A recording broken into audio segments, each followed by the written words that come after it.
దయచేసి ఇక్కడ వేదిక మీద ఉన్నటువంటి ఆఫీసర్లందరికీ ఒక మనవి, మీరు పెట్టినటువంటి 4 పథకాలలో 4 పథకాలకు సంబంధించి అర్హులు ఉన్నారు, అనర్హులు ఉన్నారు.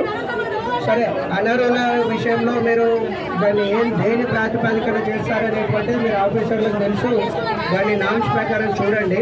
కానీ అర్హత ఉండి కూడా చాలామంది ఇక్కడ అప్లై చేసుకోవడానికి ఈ యొక్క సమయంలో అందుబాటులో లేనటువంటి వాళ్ళు చాలామంది ఉన్నారు. మేడం గారు వినాలండి దయచేసి.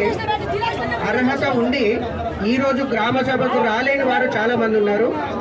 వారి కోసం మీరు 2 రోజులు, కనీసం 2 రోజులు మీరు హెల్ప్ డెస్క్ ఇక్కడ గ్రామ పంచాయతీలో ప్రతి ఒక్క పథకానికి సంబంధించి మీరు ఇచ్చేటువంటి 4 పథకాలు ఏవైతే ఉన్నాయో దానికి హెల్ప్ డెస్క్ ఏర్పాటు చేయాలి. 2 రోజులు మీరు అందుబాటులో ఉండాలి. అవి మొత్తం అప్లికేషన్స్ తీసుకోవాలి.